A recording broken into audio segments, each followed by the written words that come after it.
Good afternoon, ladies and gentlemen. This is Danny Laurel, and welcome to TechTalk On Air, brought to you by PLDT Enterprise and One News. As we all know, 2020 was all about finding our pace and place in this digital world, and this year is about laying the right foundation for your business to thrive. In an era where technology is no longer optional but rather a necessity, a lot of enterprises and business owners are faced with one question in mind: will I succumb or survive this new chapter of work? Seeing the most robust and accelerated digital transformation in the past 8 months than we have in the past decade, companies, both small or large enterprises, are struggling to sustain their businesses, much more thrive in this major shift.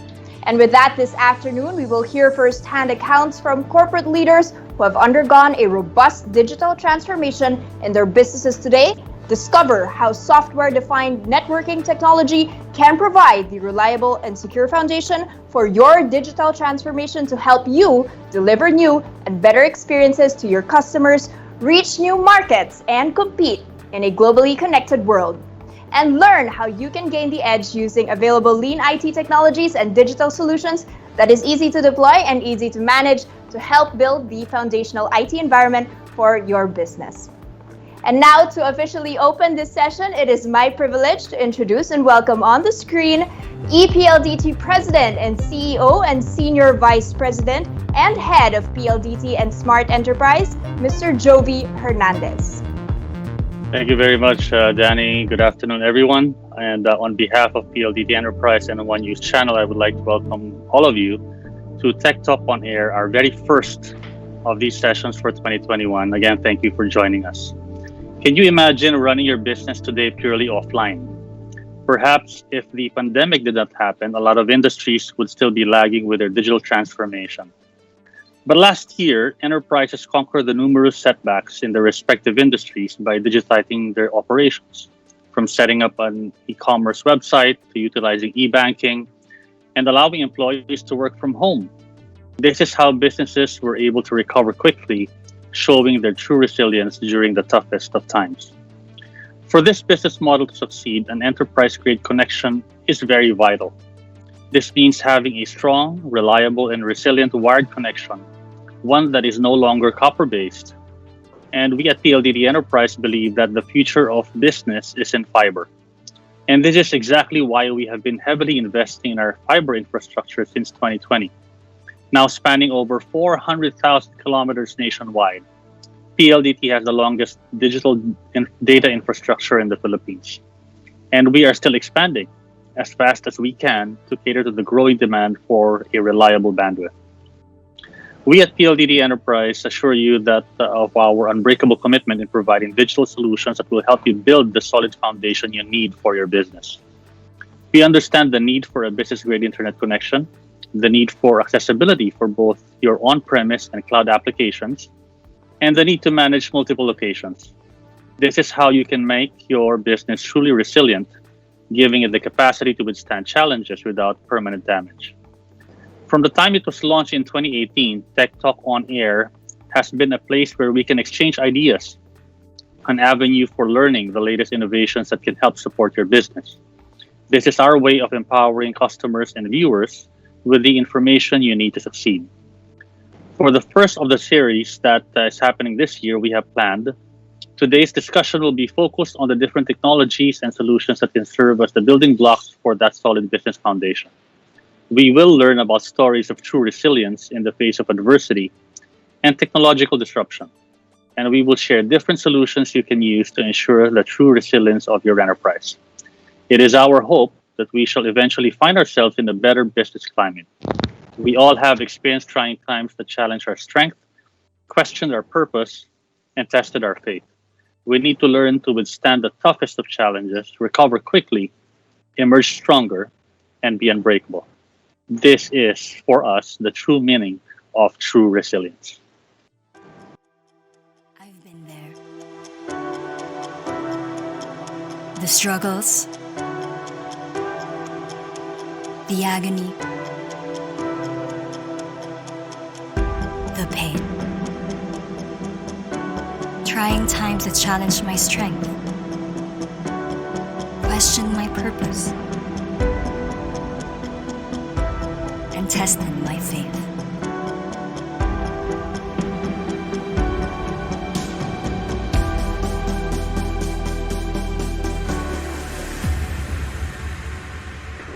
I have learned how to withstand adversity. I have the power to create a better world. I will always come back, tougher, stronger than I ever was. I will not get knocked down. This is what defines me. True resilience.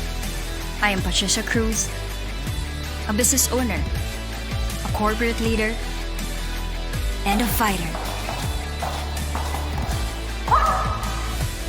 I am unbreakable.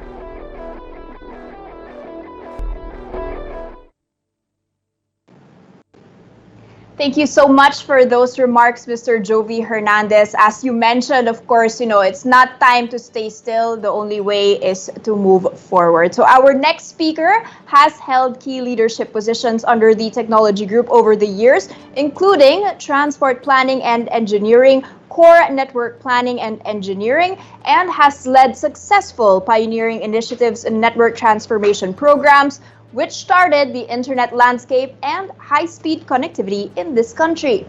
He drives the adoption and testing of new technologies that enable innovative capabilities that will ensure the company's leadership in technology and customer experience. Here to talk about the future-proof fiber network, let's welcome on the Stream PLDT and Smart's Vice President and Head of Technology Strategy and Transformation Office, Mr. Arvin Siena. First of all, thanks to our enterprise team for organizing this important TechTalk event. And thank you for inviting me. It's a pleasure. We're so fortunate that even in these times, we're able to connect and have this kind of conversation and technology updates. And I know it's better face-to-face in a large ballroom where we can have a more personal interaction and sharing of knowledge and information. But as the saying goes, we make the best of the situation. Today, we'll talk about our experience in transforming our fiber-based transport network to the state where it is today, the most modern, the most advanced, and the best in the country today. We believe that with this transformation, we're able to establish a future-proof transport network, which we believe is also the heart of a digital service provider. So the changing needs of our customers and the increasing use of data has presented great challenges and opportunities for operators like ourselves. And this pandemic has even made the challenges greater as we keep pace with the sudden increase in traffic and the shift of traffic from business district to residential areas. And the remarkable increase in data usage brought about by the video consumption and the people turning to online transactions. And for enterprise to continue its business operations remotely, virtually, and securely. We have seen that the people's need for fiber has been so important. Everybody wants to be connected. Everybody wants connectivity. Everybody wants fiber. And not only a plain connectivity, but really good connectivity. The pandemic made us realize many things, and one of which is that fiber is now a basic needs. Our children use it now for online education. We continue to work remotely using fiber as we do today. Some businesses even make fiber availability in residential areas in making the decision whether to continue business operations or not during the pandemic. Having fiber in homes and in our offices is not anymore a luxury, but it's now a matter of survival. And we believe that it will continue to be so in the new normal. And with these greater difficulties, PLDT was able to raise above these challenges and serve our customers the best way possible. All our customers home, enterprise, and wireless enjoy the best service quality ever provided in our country in the best and worst of times. Today, I will tell you how this was made possible through our new fiber-based transport network.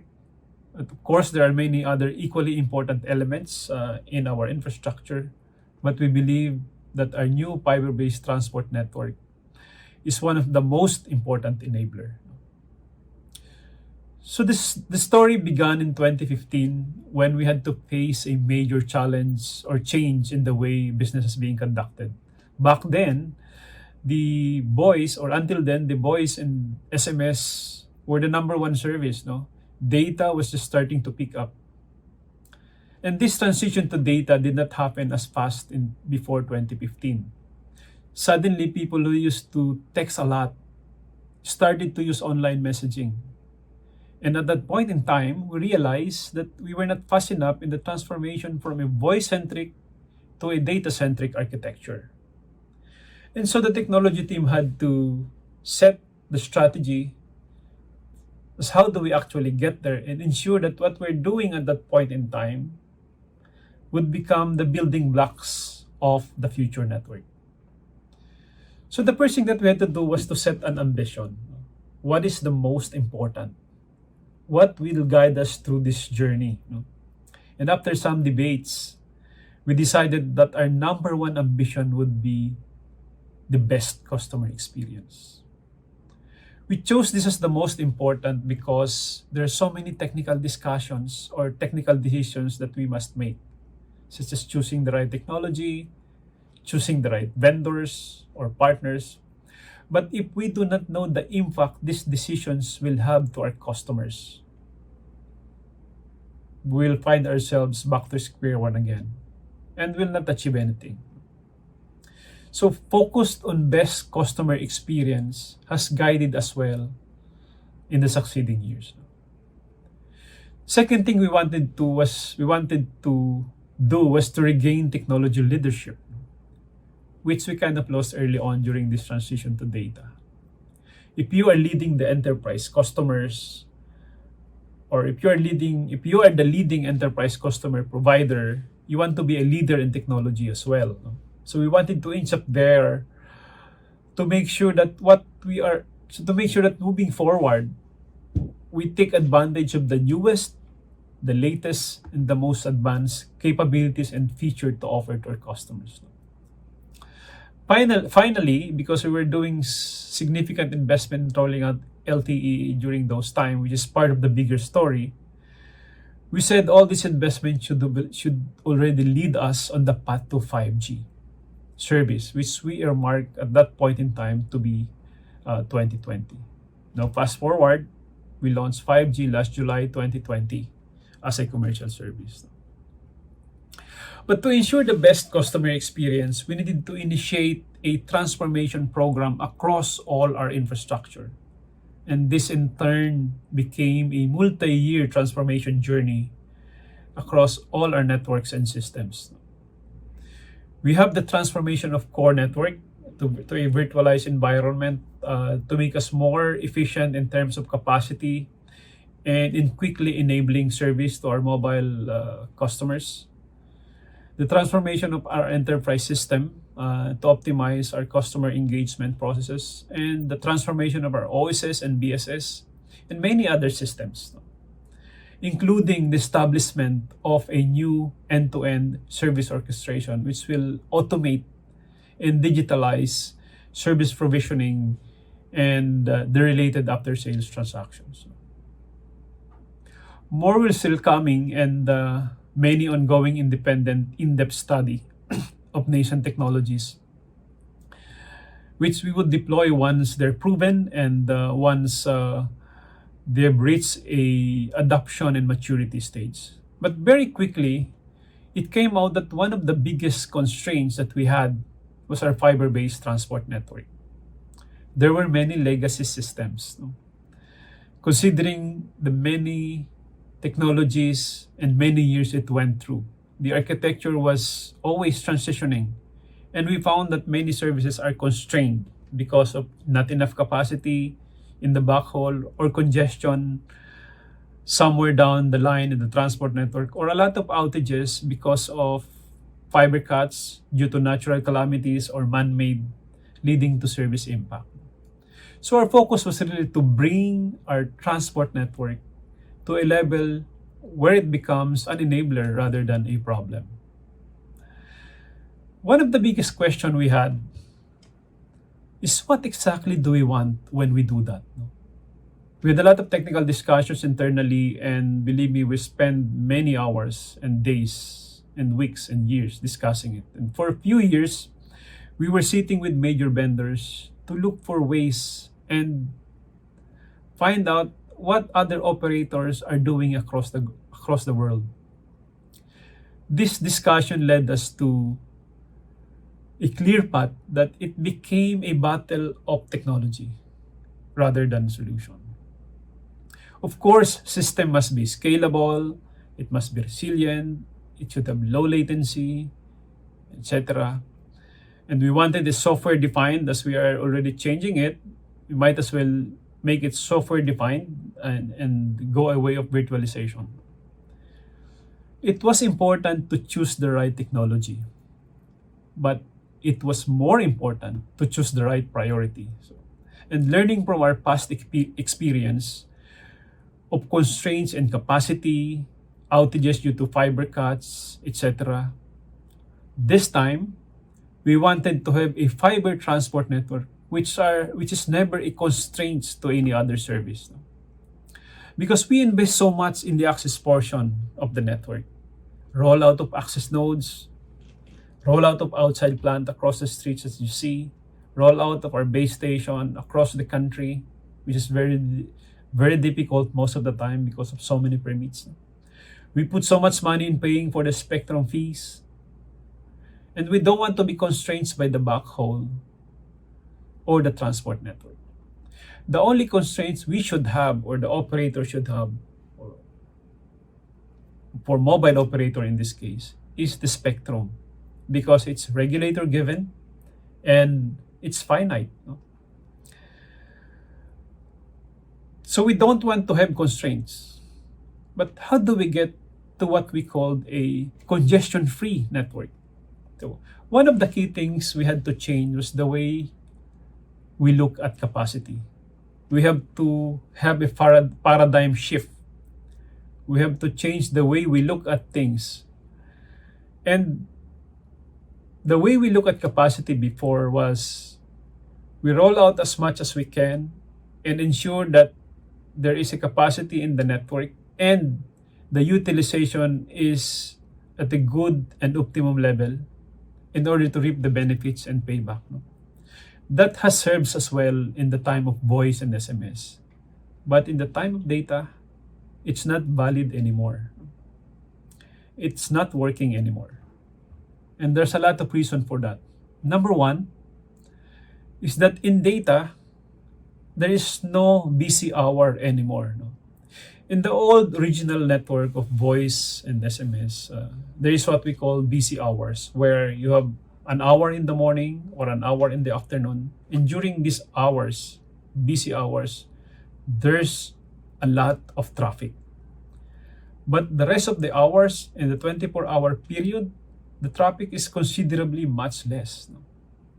Today, you'll see that the traffic from early in the morning to late in the evening is relatively flat. No, it's about 20% on and off, but it's relatively flat. No?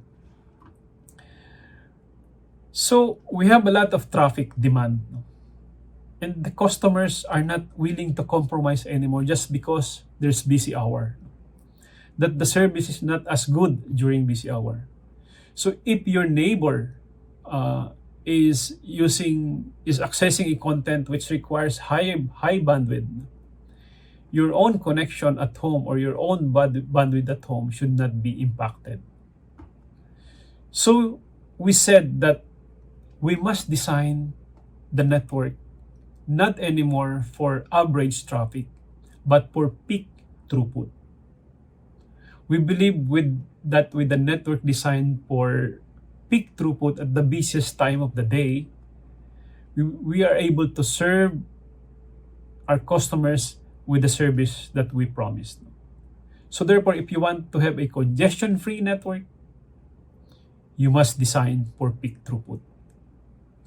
The last decision was quite a discussion. No? It was about what to do with our old service or services. No? You have customers who still have ISDN or ATM or lease lines based on multi-service access platform, which is based on an old SDH technology. We still have 2G around. What do we do with that? No? Do we want our new transport network to serve or support these services as well? And there were two models, and we took quite a while to decide. Eventually, we said no. This new transport network, which is quite an investment for a company like ours, needs to also be legacy-free. We decided to take this opportunity to launch migration from a non-IP networks to the new platform. And these old non-IP networks, by the way, are still compatible. They are still working, but it will not allow us to have that flexibility in the new capabilities and features we needed in the new service. And by the way, it's still based on old design. So the design we have chosen is or allows us to keep all the old electronics in place, but we can reuse the same fiber to build a parallel and completely new network, and stepwise move the services to the new network, which will carry us to the future. No? So we're starting with LTE and old OLTs, but very quickly, all the other services will be there. The old services will stay in the old environment at the same kind of service level they had today. And over time, in the next 3 years, we see them fading away and will be replaced by more modern services. No? So that's it. Legacy-free, congestion-free, designed for peak throughput. Besides the standards requirement, there are also other specific requirements we must put in. And in working closely with our vendor partners, we were able to create an architecture that led to a simplified multi-service network. And this network, in this network, you can actually enable and activate any service, anywhere, anytime, across at any point of our fiber infrastructure. So, but it's not only that, no. Part of the strategy is actually the transformation or the expansion of our physical fiber infrastructure nationwide. We want to extend it to more homes and businesses in the more remote areas. No? We are reaching island provinces through the establishment of a new submarine fiber optic cable. You'll see our ships or hired ships across the waters of the Philippines laying fiber cables. And this complements the rollout of 5G, fiber to the home infrastructure, and high-speed carrier Ethernet for enterprise. And these new connected areas also come with multiple layers of resiliency built in to ensure that our customers, that their service will have the best service experience. We are also continuously improving our fiber network in existing service areas in big cities and suburban areas. We have massive initiatives to increase the level of resiliency of a fiber within the city, which includes creation of new routes or new alternate ways for the internet traffic to pass through in case unavoidable fiber cuts happens, whether man-made or natural calamities. That this will result to at least a minimal or at best no impact to service. We are also aiming to fully migrate all our copper infrastructure to fiber, and with this we are ensuring long-term value for buildings and for homes. And our customers will continue to have the best connection now on fiber and for years to come. And finally, for our continued improvement, we are not only replacing our copper, but we are also replacing our old fiber optic infrastructure, which has been there for ages and which has suffered many cuts and has degraded its quality already. And we are replacing it with the newer fiber cable manufactured with the latest technique in fiber optics and higher fiber counts. No?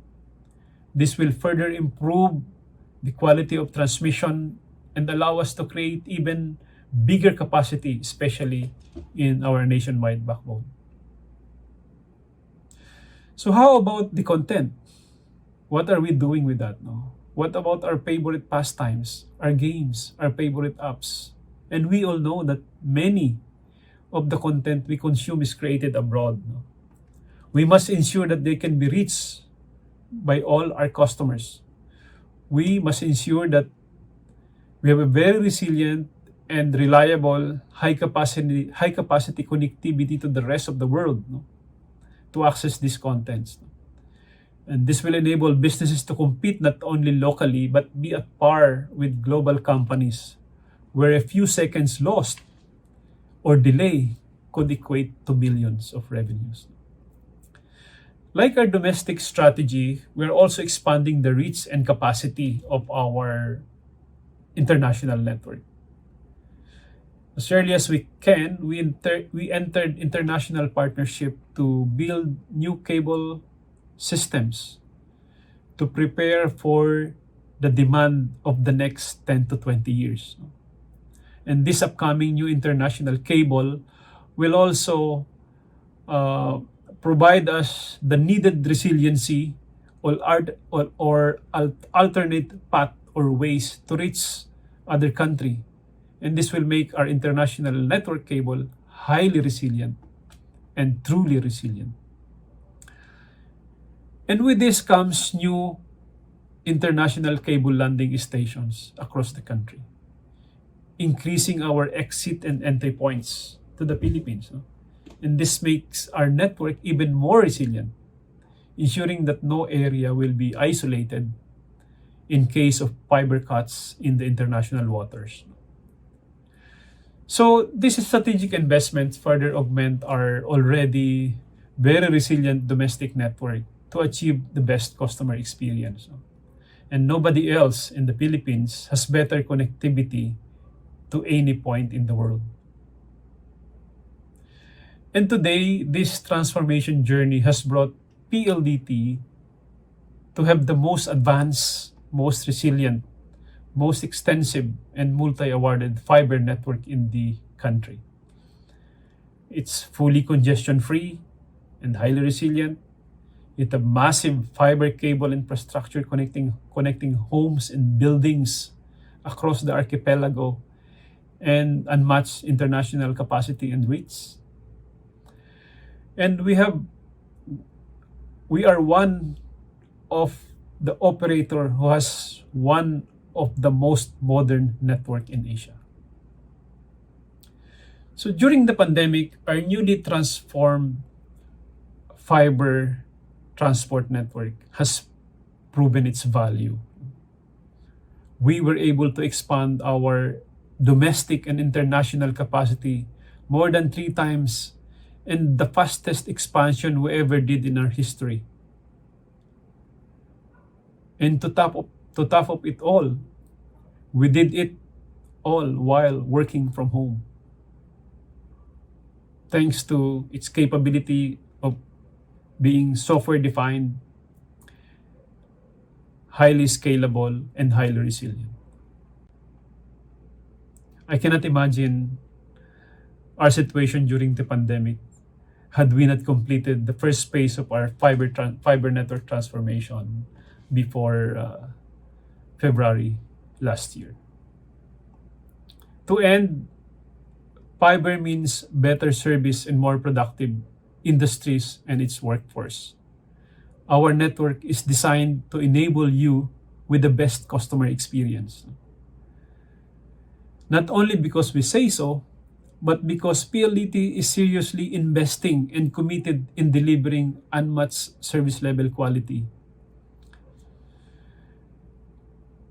our commitment to transformative impact with true resilience brings us to continue making a fiber network not only with the most capacity and reach, but one that is more robust, more resilient, and more intelligent. It is simply unbreakable. Thank you and good afternoon.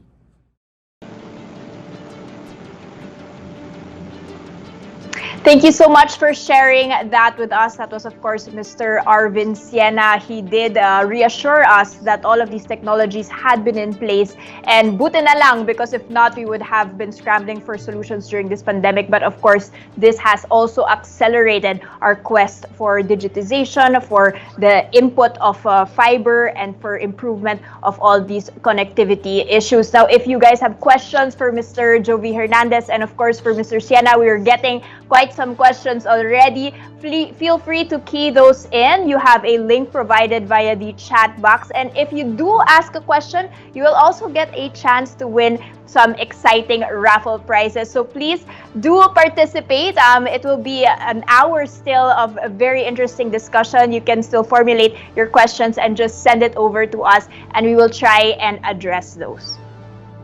Now, in this new chapter of work, leveraging on technologies that provide a fiber-powered groundwork to support various business operations is key in surviving this transition.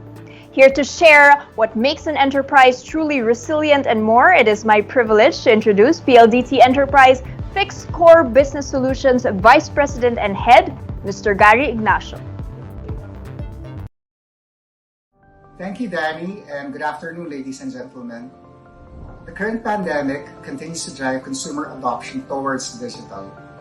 E-commerce, online services, and electronic payments gain stronger traction by the day. For businesses, being agile and keeping pace with the changes will be vital. It can spell survival and recovery or the business's demise. Digital will undoubtedly play a center stage role, and many businesses have already accelerated their digital investments in response to this heightened market inflection. As this takes shape, the need to build transformation over a rock-solid foundation has become top of mind among many business and IT leaders. To be able to handle the exponential increase in data traffic, to ensure utmost reliability to support non-stop operations, and ultimately deliver the best possible digital experience. PLDT Enterprise continues to pave the way towards the next normal as we provide our customers with the most robust fiber network infrastructure and solutions that are geared to make all of this possible. Consider the ongoing transformation within our banks, a key sector and economy enabler. This industry has clearly gone more digital. As we speak, more than 40% of our population are already into online banking, with another 30% already actively onboard various mobile payment services. This explains why digital investments within the sector is on the rise. Close to 2/3 of our local banks are pursuing transformational projects to enhance their digital capabilities, and that number just continues to increase. The emerging hybrid bank model of physical and digital has become the new normal, and it demands a far superior connectivity technology to help tune the bank's corporate network for peak performance. Always-on availability and optimized customer experiences have become the minimum expectation, regardless if the transaction is over the counter, an ATM, or through the online banking app. Traditional networks won't cut it anymore, and that's why we are seeing the rush among our banking customers to move towards SD-WAN, and for good reasons. First, there's network management simplicity. SD-WAN enables a centralized approach to manage and automate the entire banking network ecosystem with much better intelligence and full application visibility. By making use of configuration templates, headquarters, branches, ATMs, cloud-based applications, and data center networks spread over wide geographical locations can now be provisioned and controlled with just a few clicks from a centralized dashboard. Second, it's the flexibility to leverage any underlying network service, such as MPLS, fiber broadband, LTE, and 5G. Better yet, a blend of multiple transport options can be used to enable a best-in-class, highly resilient corporate network. PLDT Enterprise's unique advantage of being the country's only fully integrated telco allows us to deliver all of this and more to help customers take full advantage of this promising technology. Third, SD-WAN optimizes data traffic flow and enables dynamic routing to ensure maximum uptime and best network performance. What about mission-critical applications? SD-WAN can definitely handle and put the necessary prioritization around that, reducing the chance of financial loss due to downtime. Lastly, we recognize that security is of paramount importance to the industry. By default, SD-WAN separates the control plane from the data plane to make sure that our customers' data is isolated within their network and compliant to global standards. Our SD-WAN platform likewise integrates security capabilities such as encrypted VPN tunnels and application firewalls. Today, PLDT is also pioneering SASE, Secure Access Service Edge architecture, to make sure that stringent security policies are enforced across all users and devices, while at the same time leveraging on our cybersecurity capabilities and best practices. Let's tackle another interesting industry. The retail sector, alongside quick service restaurants, present interesting transformation use cases. With current restrictions on mobility, a large subset of consumers have opted to resort to online shopping and food delivery service. In retail, e-commerce continues to grow fast, with online stores getting close to 32 million additional visits and online sales increasing more than 80% compared to previous years. Quick service restaurants, or QSRs, are fast recovering, albeit following a different course from the traditional dine-in model. Online ordering, curbside pickup, and food delivery are now the new drivers.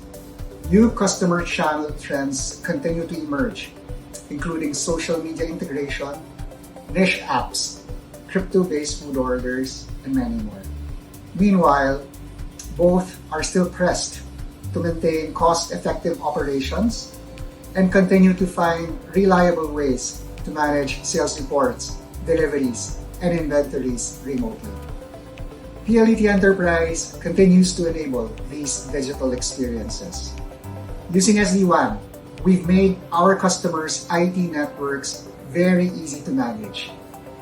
Through our branch-in-a-box platform, businesses now have dashboard access to equipment telemetry, configuration settings, auto updates, and troubleshooting tools, all at the click of a button. Using specific configuration templates for stores, offices, and remote workers, we have made it extremely simple to spin up, scale, and connect additional sites into their corporate networks. This is in lieu of traditional command line algorithms, drastically reducing the complexity and heavy lifting that IT and network managers need to bear. As for security, we've deployed auto VPN capabilities and unified threat management that make secure connections for sales reporting and access to FTP servers as easy as possible. PLDT Enterprise's branch-in-a-box platform simplifies the delivery of critical IT infrastructure to quickly digitalize business operations. It fosters what we call the lean IT movement, empowering businesses to mobilize the right IT infrastructure quickly and allowing them to manage their IT ecosystem in the simplest way possible. A crucial piece to the solutions we have discussed so far is the underlying connectivity foundation. Digital platforms and ecosystems will only be as reliable as the network backbone that bonds them together. This is where our Beyond Fiber delivers a clear competitive edge. Powered by our industry-leading fiber infrastructure, Beyond Fiber redefines broadband and provides business-grade internet for all our enterprise customers. But what exactly sets Beyond Fiber a cut above the rest? Well, our Beyond Fiber was designed and built to be 3 times more reliable for businesses.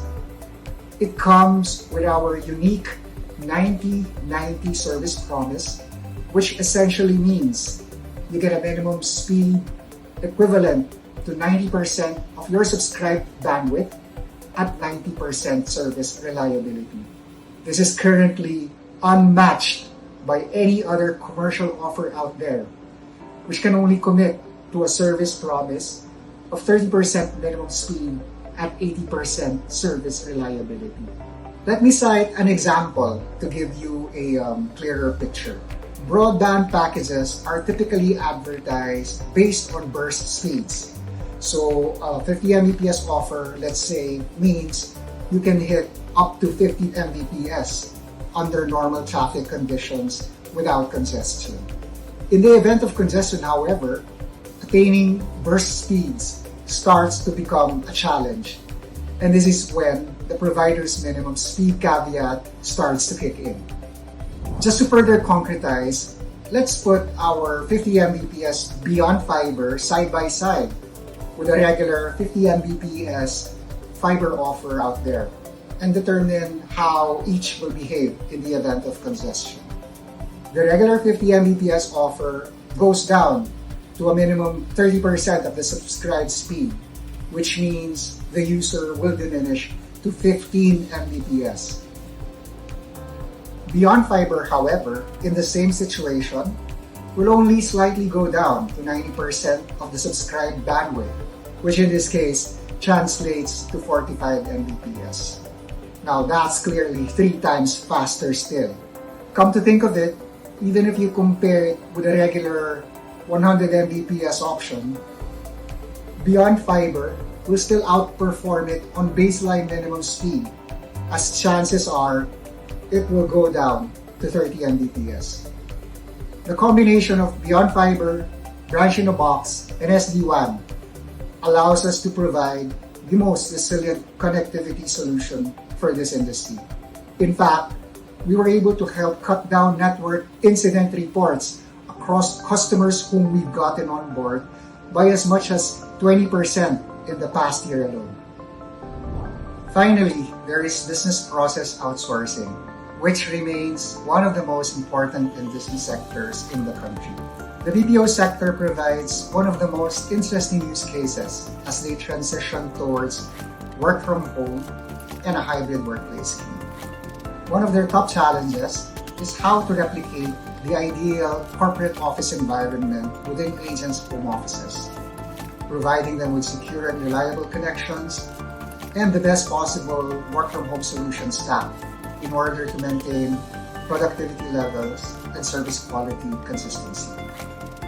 PLDT Enterprise comes in with solutions that cater to these work arrangements.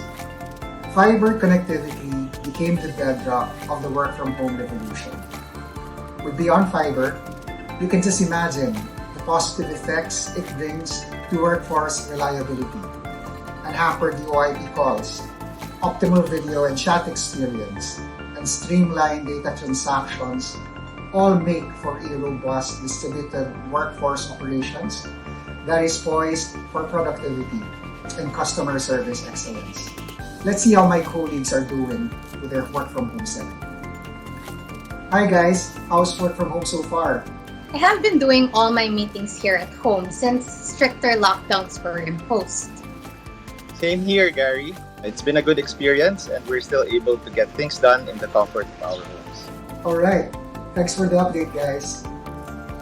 To address the challenge of extending the corporate LAN environment to the home office, we turn again to the capabilities of SD-WAN and Lean IP. To date, we have deployed Teleworker Gateways across thousands of our customers' home offices, which allow IT managers to easily replicate and enforce corporate policies to remote workers. Built-in capabilities such as Layer 3 and application firewalls, group policies, and encrypted tunneling all work together to make this possible. We've also wrapped managed service desk capabilities around these network solutions to deliver proactive monitoring and restoration services, which have become crucial to highly distributed nationwide operations that many BPOs find themselves in. This combination of solutions has allowed BPO companies to pivot effectively. They are able to enforce corporate policies, provide quality of service for both voice and data, and ultimately ensure that their technology investments are fast, secure, and optimized wherever their employees may be. Empowering the enterprise through our robust fiber network and solutions portfolio is not confined to the examples I just shared. The benefits cut across many different sectors which are also undergoing transformation. There is movement across the different localities to transform towards becoming smart cities and smart LGUs. We leverage on fiber-powered connectivity to bridge the line and address the digital divide within their respective constituencies. There's the academe, where connectivity has become the essential conduit that enabled education and learning to continue and allowed knowledge bases to be pooled and shared. There's healthcare, there's public sector, and there's many more that will follow. This transformation will transcend the pandemic, as it is the nature of businesses to evolve continuously. After all, it is the only way to survive and thrive. As the future unfolds and as your transformation takes shape, PLDT Enterprise will always be fully behind you. We will continue to enable and help build the fiber-powered enterprise and carry on with our thrust to deliver true resilience.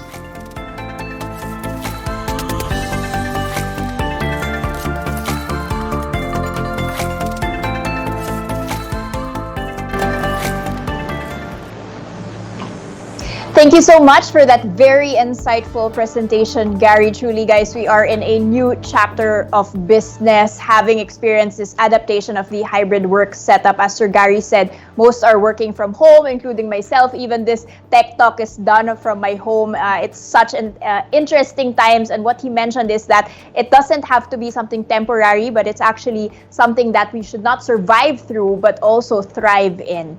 Now, during this ECQ, we were all of us reliant on online deliveries. We've had curbside pickups. We were all transacting, paying with everything using online banking, not knowing that all of this was possible because of fiber. And now for the most awaited part of the program, ladies and gentlemen, we are opening the floor for questions. So please send those in. We have received quite some interesting questions. Of course, we have 4 batches to get through this afternoon. We're going to be talking about banking. We're going to be talking about the food industry and restaurant industry, the BPO, IT, BPM sector, and finally just the general technology. And so there's a lot of things to be going through. Okay, so please send in your questions. We will be very, very happy to address them as we go along, and I'll try my very best to scroll through those interesting questions. Now, guys, we are graced this afternoon by trusted technology leaders and also the top executives in the country. Okay, and they are, of course, at the forefront of innovation. And joining us this afternoon, let's please welcome the president of CIMB Bank Philippines, VJ Manoharan. Good afternoon, VJ. Thank you for joining us. VJ is, of course, the driving force behind the phenomenal growth of CIMB Bank Philippines. This is the country's most awarded all-digital bank. Now, together with VJ, we also have with us the president of Cisco Asia Pacific, Japan, and Greater China, Mr. Dave West. Dave works very closely with customers to understand the market transitions influencing their businesses and drives innovative go-to market models for customers' multi-year digital transformations. Hi guys and welcome. Thank you so much for joining us. I think this is our first time to have you guys on Tech Talk. So welcome, and we are very much looking forward to your insights today. All right, joining our distinguished panelists for this first batch when it comes to banking, let's welcome back on screen Mr. Jovi Hernandez and of course Mr. Arvin Siena. Hi Jovi, hi Arvin, welcome back. Hi, how are you? Hello. You're wearing the color of the year. Indeed, yellow. So let's all, I just want to remind our viewers here, please feel free to key in your questions on the link provided via the chat. Apart from just simply participating in this very good discussion, you will also have the chance to win some exciting raffle prizes. Okay, now let's kick off this discussion, guys. We only have a few minutes, and before everything, I just wanted to go back, Jovi, to your presentation. You, of course, highlighted this new campaign video, which is True Resilience, not just resilience, but true resilience. Why is there a need for this campaign? Is this something that is improving morale of people, or is it something that's much more concrete that you want to achieve here? Well, thanks, Danny. I think when the pandemic happened, I think it was very clear that nobody was really ready for it. And the purpose of this campaign is really we wanted to pay tribute to the unbreakable spirit of the Filipino entrepreneur in our latest campaign. We recognize that resilience is one of the core values that help businesses conquer the challenges posed by the global health crisis. And these stories were also shared in this afternoon. It will provide inspiration to all the others through embracing uncertainty, being open to accepting adversities, and having the wisdom to know what must be done. Enterprises can show their true resilience. So we recognize the value of building a solid foundation for your business. And I think we've stressed it many times. We believe that the future of business in this country is in fiber. And with PLDT's expansive fixed core solutions, we are assured of a reliable foundation for the organization's future. I think that's pretty important, not only for large enterprises, but even also to small and medium enterprises in the country. Thanks, Jovi. So I think what our audience needs to take here into account is that's really the theme here that's going to be connecting all of these four batches. How is the Filipino spirit going to be strong? It's a mental debate rather than just a financial or economic issue or even a health issue. A lot of it is in terms of psychological strength to get through these tough times. So thank you so much for that, and I hope in these discussions we will really bring resilience to the forefront and how we are able to, even as leaders, face these challenges amid all of these difficulties that our employees are facing. Okay, now let's kick off the banking discussion. And of course, we have CIMB here. VJ, I want to throw you the first question. Interestingly, we've met a couple of years ago, if I'm not mistaken, and you had guested on our show when you were just launching CIMB here in the Philippines. And back then, everyone else was investing in brick and mortar, and it was way ahead of its time, especially with the Philippines still a laggard back then when it came to digital banking. But it does seem that this has worked to your advantage. Tell us more about how you were positioned during the pandemic compared to the other banks, and what particular technological solutions have you used and proven to be very useful and helpful? So thank you for the question, and it's good to be here. Well, first and foremost, yes, I recall that meeting 2 years ago. So for us, because we've been set up in a virtual environment, in a virtual way of doing business, so really the pandemic, when it came, we were sort of best suited to help our customers to transact with us and be able to access their accounts easily. So if you think about it, this whole pandemic has caused everyone to go virtual, just like how we're doing this meeting now. And almost everything has gone remote these days. Even you shop online, you buy groceries online, you get your food online. So our banking has also gone completely online in a big way. So we like to think of ourselves as future-proofing the business, future-proofing what our customers are also transitioning to. So having this digital banking model that we have set up 2 years ago and growing, I think is fit very nicely in terms of what our customers are expecting. And the pandemic, unfortunate for the pandemic, but the pandemic just further accelerated the whole push of going digital. And I think we are at the forefront of bringing our customers on board into this new way of banking. Now, Vijay, going digital, for people like us, it's just about efficiency. It's just about safety. We don't have to go to a physical branch to do transactions. But for the Philippines, it's actually a point of financial inclusion. It's about people that did not have access to these services, finally getting on the fore and finally being a part of, an institution or a sector that they were not previously a part of. Have you experienced that, particularly for CIMB? Have you been able to reach, the unbanked, and have you been able to deploy services to those that were really in need during this period? That's a great question. So one of the missions that we actually signed up for when we came to the Philippines 2 years ago is really make a difference. We came here with a purpose. And what is the purpose? We looked at this country having 70% of people not having a formal banking relationship.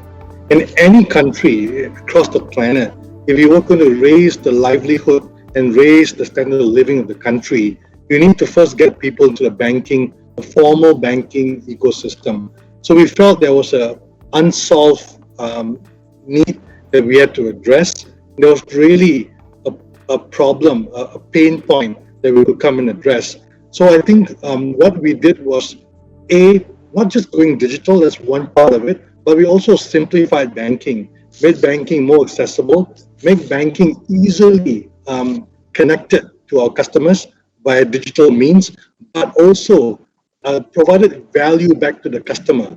So we made it very clear in one of our missions was to make sure that the banking relationship has got to be one that is rewarding. And we felt that banks generally, today, the equation of give and get to the end consumer was not a fair balance. So we wanted to return back the value. So we pay the highest interest rates in the market. We have zero fees when the customers transact with us. They can open an account in 5-10 minutes, sitting in their couch 7 days a week. So really eliminating the barriers to entry and help many Filipinos to get on board, as evident by 50% of our loan customers, their first relationship in terms of borrowing from a bank is with CIMB. And that's a big deal. So we're happy to be able to be the first lender to many, many Filipinos and to a formal lending sector such as us.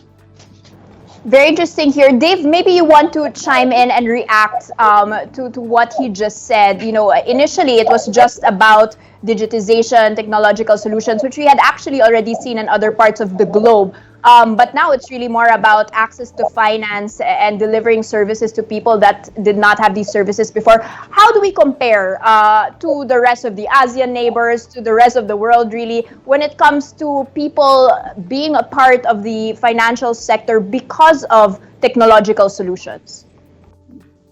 Hey, thanks, Danny. It's great to be here. And even though I'm not in the Philippines, some spirit from Singapore, and I hope everyone's safe and healthy. And it's a great question. And when you think about where the Philippines are in regards to ASEAN, we're starting to see a tremendous amount of acceleration in the Philippines. In fact, we just looked at the latest innovation survey, and the Philippines has jumped tremendously in the last year. And the reason is that clearly everyone's in a hybrid work mode right now. So, digitization, as you said in the beginning, has seen a decade worth of transformation in the Philippines in just a year. And so when you look at where the Philippines are today, they've made a tremendous amount of progress. I mean, quite honestly, everything that we're talking about in regards to banking and finance, we've seen massive acceleration in the wave of digitization, but there's still so much to do in regard to government services, education, healthcare, manufacturing, and other areas. So even though the journey has just started in many ways around hybrid work style, flexible work practices, digital journeys across companies, Now it needs to be taken to the next level. And I think, with the help of PLDT, creating the offers they talked about, it makes it easy for customers, small, medium, large customers, to consume these technologies and advance their digital practices much rapid. And we've seen a lot of this happen in the Philippines. Thank you so much. And I think, Arvin, you're in the best position to finally comment on that. What particular strategies do you have in place, and what type of partnerships and what type of services are you specifically targeting when it comes to the banking sector, especially since this is the sector which has to contend with cybersecurity issues possibly the most? Thank you, Danny. So I think the fiber network of PLDT is one of the enabler for the banking industry. So as I mentioned in my presentation, we want to make it truly resilient. We want to make the service available at any point in time, so that even if there's catastrophe, we will have very minimal or no impact to service at all. So, but aside from that, since we now have the fiber in almost unlimited capacity in place, with the access infrastructure, both fixed and mobile. So the next thing that we need to actually understand is, how do we enable the businesses? What other services that the businesses can do and that can actually ride on this high capacity and most resilient fiber infrastructure? So I think the not only in the banking industry, but in all the industry, the next thing that we should actually look into is more of automating them, making the decision-making more intelligent and machine-based through artificial intelligence and machine learning. So these are the enablers, and these are just the foundational infrastructure that we're putting in place. Plus, the Internet of Things. This can all make the businesses processes more efficient, and the people will be moved to those that are more in the creative thinking rather than the routinary work of decision making on a daily basis. That's a very good point there. So, technology is not just, to connect. It's not just about connectivity, but it's actually allowing the people to free up their time for higher level skills, and for us to actually be a part of the business in a more meaningful way, rather than, as you mentioned, worrying about disruptions and all these small nuances about technology. And also automating is a very important part here. Now, finally, gentlemen, we only have time for one last question. I'm taking this from the floor. Thank you very much. This is from Ramses Ferrer. This is, of course, for VJ Manohan. With most of the common banks shifting into digital banking, it's obvious it's not just you guys anymore. Secret's now out. What are your plans in order to be a step ahead of all these other banks? Of course, there's increased competition, particularly in this period.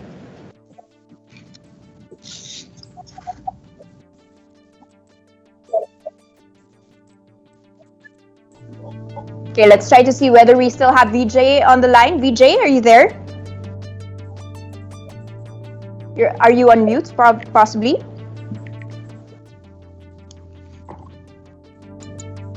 Thank you for that question. So the way we see it, first of all, can you hear me? Can you hear me? Yes, go ahead. Am I audible? Hello? Can you hear me? Okay, sorry. So it's a good question. So for us, we like to think of competition.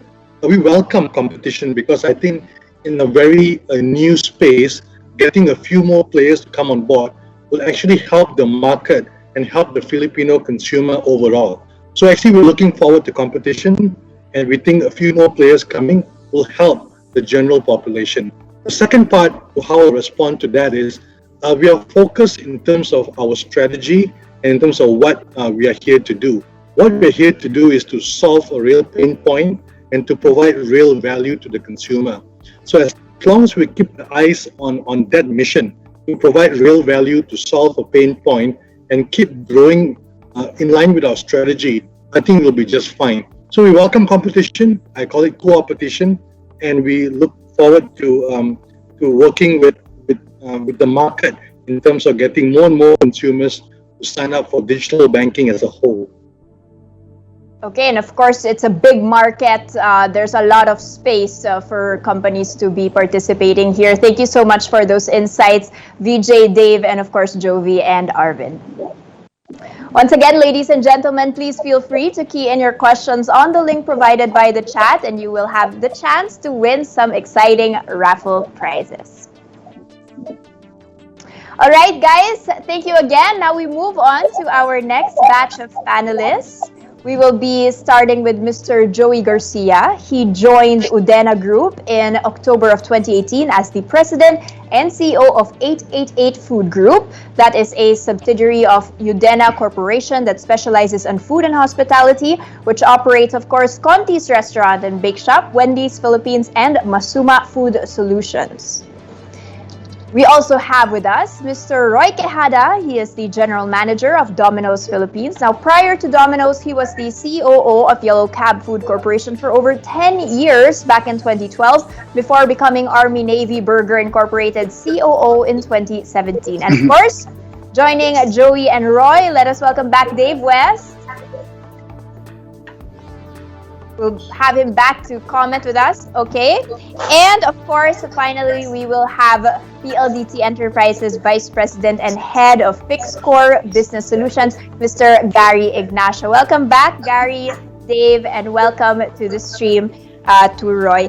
Okay, guys, let's kick off with the first obvious question here. Restaurant business, possibly the hardest, one of the hardest hit, apart from tourism. This is the hardest hit. Strict lockdowns, you've got malls closing, restaurants. How did you cope with these challenges? I think I'll kick off with Joey, because yours is really dine-in philosophy here. You didn't have really this idea to completely pivot into eating from home or takeaway. That's not your value proposition. Conti's, for example, Wendy's, you want families to get together. You want, an experience outside of your home.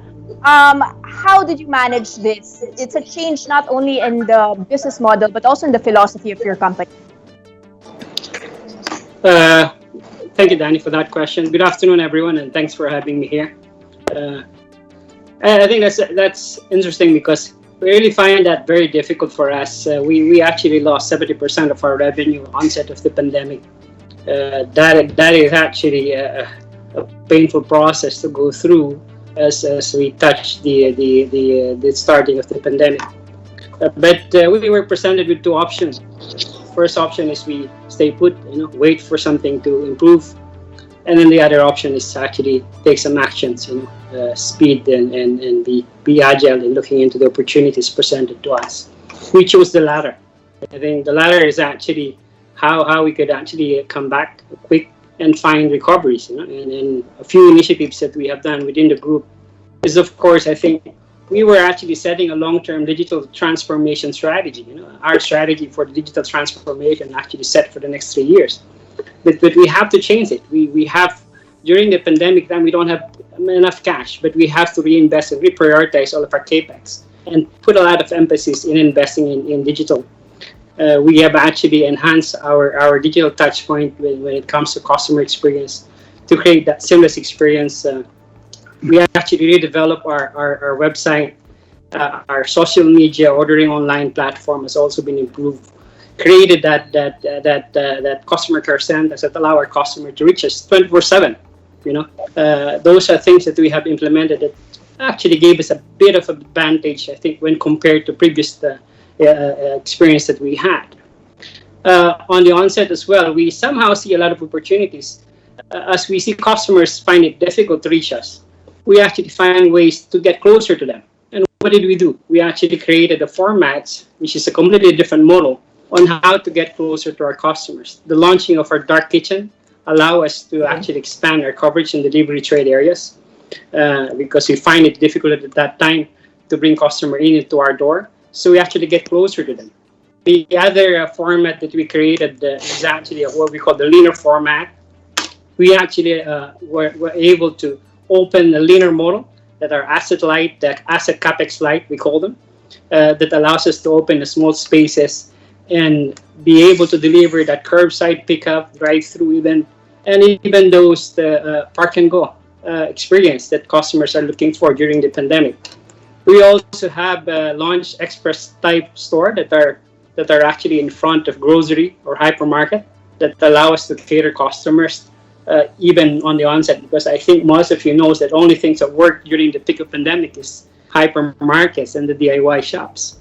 I think the other thing that we initiated is the improvement or enhancing our relationship with our aggregators, our delivery aggregators. That helps a lot. Expanding the network within Grab as well as the Food Panda help us expand our business in delivery. And we also somehow find an opportunity to pivot our central kitchen operation. Our central kitchen operations are actually designed to cater the needs of our store operation. We find an opportunity to see that there is actually an asset there that is completely available and underutilized. So we actually resulted in finding ways to deliver food and services to our sister company like Family Mart, and even getting it through concessionaire or food catering at the peak of the pandemic.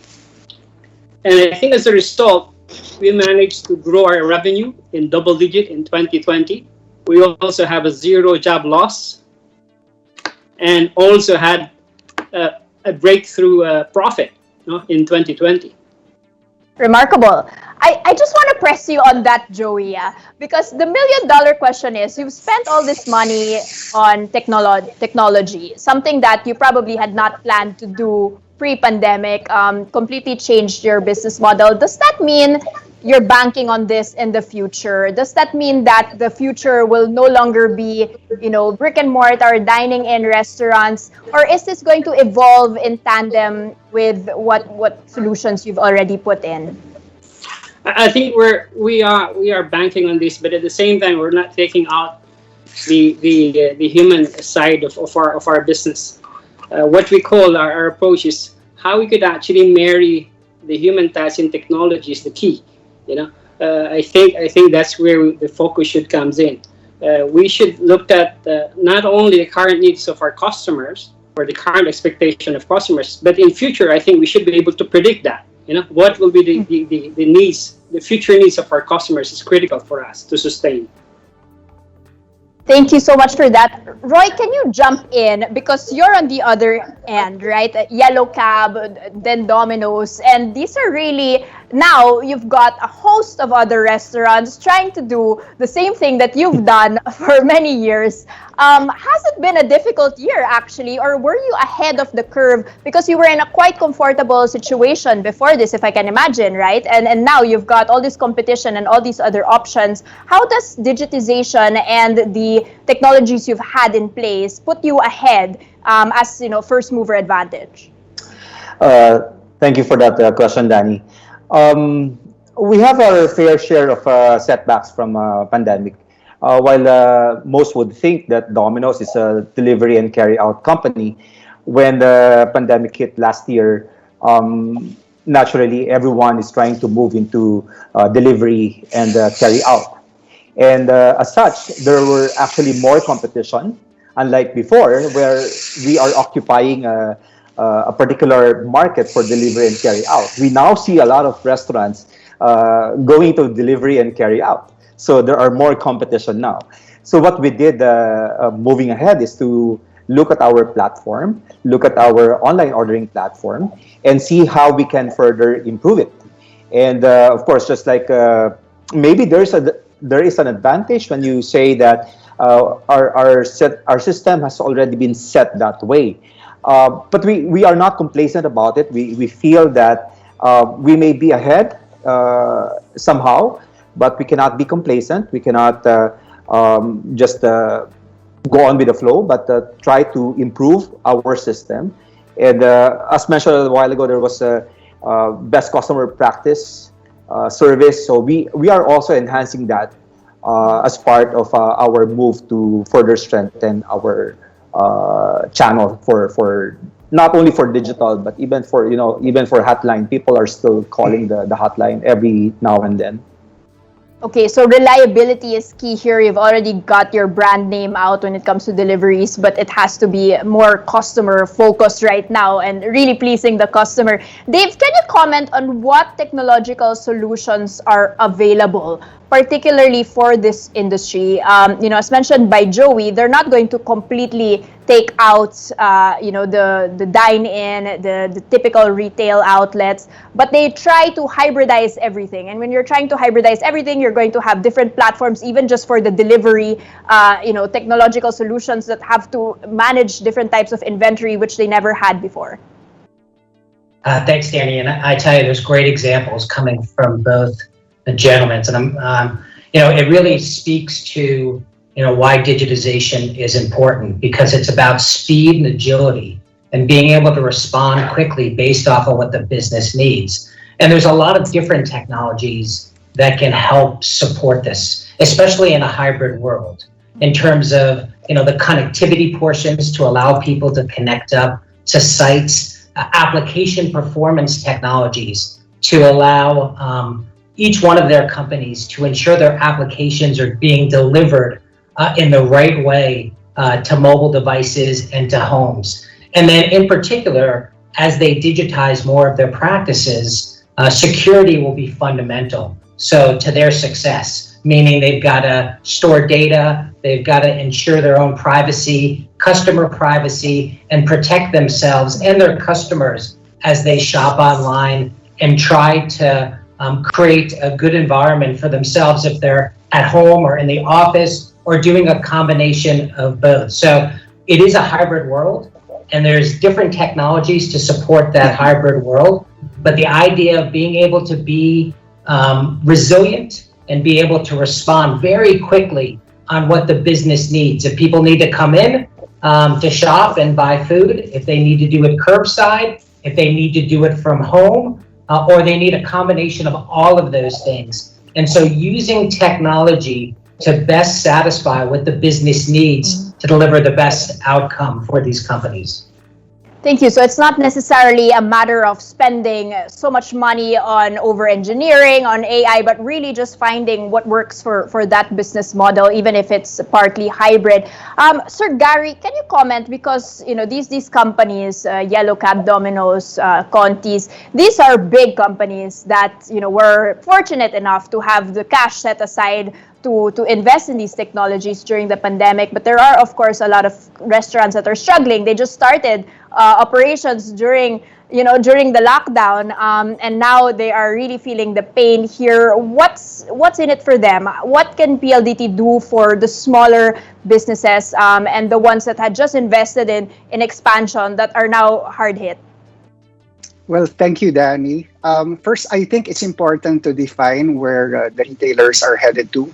And clearly, based on everyone's response, I think we see them moving towards digital, whether in full or partially through digital storefronts, online ordering portals, and this is in combination with physical stores as they go hybrid. To us, I think reliable internet connectivity will always be paramount in the new age of retailing, and as such, that will always be on top of the PLDT Group's agenda through our continuous expansion of our fiber network, and of course, by making available the right fiber-powered solutions. We're sticking to our core competence there. We want to make sure that we enable businesses with a solid foundation for their digital initiatives and deliver the best possible digital experience to their customers. In terms of what we highly recommend, I think businesses can never go wrong with our Beyond Fiber offering. I mentioned this earlier. It's all fiber, it's 50 Mbps, and speaking of reliability, we're actually talking of something that is best in class and unmatched by any other offer out there, as we try to deliver 90% minimum speed at 90% reliability. We even have a promo for those who are actually trying to get their momentum back, where they can get their Beyond Fiber for only 90 pesos per month for the first 90 days, just to ease things up. Of course, there's a whole slew of solutions that can be put on top. We carry a full portfolio of fixed wireless ICT just to make sure that we're able to cater to whatever our customers need. And Gary, just jumping off on that because you've already started with the offerings, I do have a question here from Jonathan Imperial. How will you interconnect the branch in a box setup with the traditional setup of existing branches? You know, as you mentioned already, there's already other existing connections there. Is it going to be easy for them to avail of these new services? Well, there are options that each company can pursue, and I think that's the beauty with the technologies that we have today, like SD-WAN. So we can actually leverage on what they have, but for those who are actually trying to aim for, let's say, better resiliency, we can actually offer something that complements whatever they have, or fully replace it with something that is more cost efficient and flexible. So I think that's the beauty of technology today and what we're able to do with those technologies for our customers. Okay, so in fact, you could opt to completely change. This might actually be the time to reconsider your existing and then try and completely do something different. Let's go back to Sir Joey. What can you share, for, I think I had mentioned already earlier on, not all the companies in the restaurant industry have been as fortunate as you guys to have turned in a profit in 2020. Probably majority did not. What's your advice to them? How can they balance between, keeping their philosophy, keeping their restaurants open, and having this pressure to completely change their business models and having this pressure to start investing in new tools when it comes to technology? I think if companies are still operating now, they won half of the battle already. So that to me is the first good part. So the question really is how to sustain. And I think everyone is talking about digital, and I think that's probably one of the things that a lot of organizations or companies have actually missed out. They should be that the digital strategy should be one of the critical plans that you should have in place. Clarity on where you want to go in digital and how fast and how agile you can actually get into your goals. I think the old ways of USP doesn't exist anymore. It's that unique selling proposition. I think it's a thing of the past. There is a need for us to really level up in terms of our product and services that we offer, but more into our digital experience. I think that's critical for every single company now. I think as you said, there should be a good way to put the right balance between the two. But as I said, it's very difficult to predict the future. But I think somehow we should be able to seek and understand, and then somehow mold the future for us. Joey, I'll just follow up because Sir Gary had mentioned that there are these solutions available. Did you avail of those solutions, and how did that change your business model? Was this something that you already had in place pre-pandemic? No, we actually availed. We expanded our network in terms of our telephone system. We have built the fiber solutions that were offered to us by PLDT. Those are something that enable us to actually expand our services through the typical customer care center and even our online services to our customer. I think there was a bit of lag in our approach. We were very reluctant to take those investments ahead of time. But COVID had forced us to actually take drastic move, and put investment there. But even now, I think we're even adding more investment as we speak in terms of our back end, and also seeing the far end on how we could connect them together. And I call that the extension of the e-retails, of putting it all together and making sure the experience is seamless. Thank you. Roy, can you do a last comment on that? Was this something that you had planned, or were you hesitant to shift? And was this already part of your technology way before this pandemic hit? Well, the platform for digitalization has always been anchored with Domino's International. So we are guided as well by the Domino's International group with this digitalization. And so yes, we are looking as well into strengthening further our digitalization action plan for the coming years.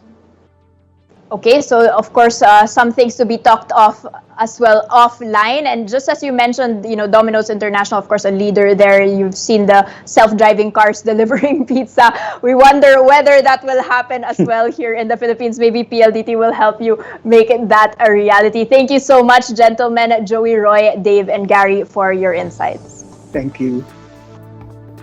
Okay, guys, we're halfway through our panel discussion, so if you want to get a chance to win exciting raffle prizes, simply key in your questions in the link provided via the chat box.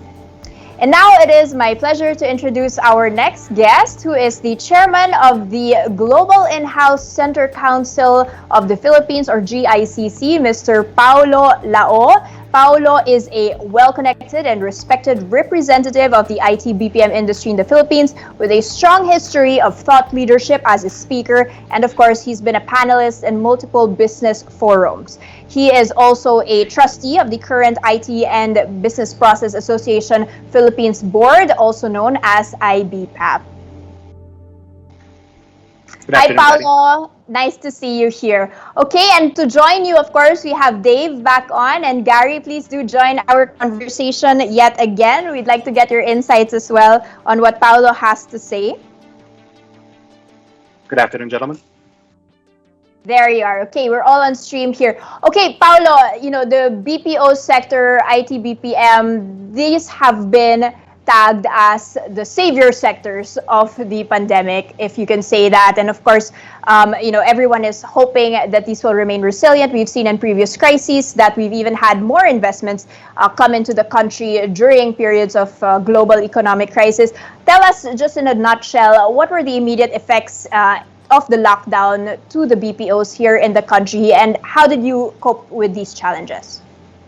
Sure, and maybe just to step back a little bit, Danny, just to give it a little bit of a context. The industry association, which I am the chairman of, we're not the BPOs per se, but more on the global in-house centers. So these are multinational corporations who have set up operating centers here out of the Philippines. And so I think that key distinction was very, very helpful in the sense that, well, for one, having been located here in the Philippines for a long period of time, we've had a history of dealing with a lot of different situations, earthquakes, volcanic eruption, which really helped us from a resiliency phase. And I think that type of practice, which the whole industry has had to do when the pandemic came in, I think it was easier for us to pivot, right, and move from working out of the office to shutting down and moving for most of our companies to 100% work from home.